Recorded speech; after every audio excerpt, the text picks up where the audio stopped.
കൊഴുക്കട്ട ശനി. ഓശാനയുടെ തലേ ദിവസം പെസഹായ്ക്ക് 6 ദിവസങ്ങൾക്ക് മുമ്പ് യേശു ലാസറിന്റെ വീട്ടിൽ ചെന്നു.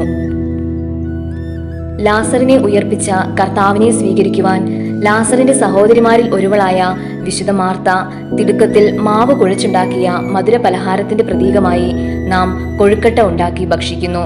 കൊഴുക്കട്ട ശനി എന്നറിയപ്പെടുന്ന ഈ ദിവസം ലാസറിന്റെ ശനിയാഴ്ചയായി ലോകമെമ്പാടുമുള്ള ക്രൈസ്തവർ ആചരിക്കുന്നു.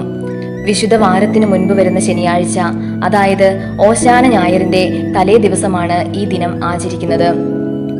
നസ്രാണികൾ വലിയ നോമ്പിന്റെ 41 ദിവസം ഉണ്ടാക്കുന്ന ഒരു പലഹാരം ആണ് കൊഴുക്കട്ട. 50 നോമ്പിന്റെ ആദ്യ 40 ദിവസം കർത്താവ് നോമ്പ് നോറ്റതിന്റെയും പിന്നീടുള്ള 10 ദിവസം കർത്താവിന്റെ കഷ്ടാനുഭവത്തെയും ഓർത്ത് നസ്രാണികൾ നോമ്പ് നോക്കുന്നു.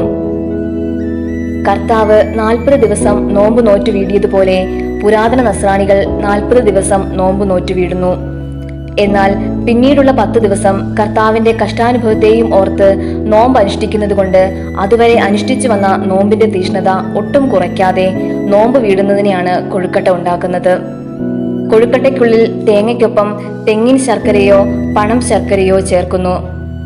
കൊഴു എന്നാൽ മഴു എന്നർത്ഥം.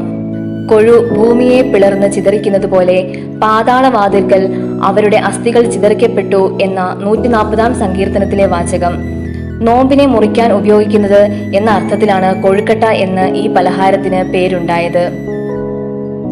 എല്ലാവർക്കും കൊഴുക്കട്ട ശനി ആശംസകൾ നേരുന്നു.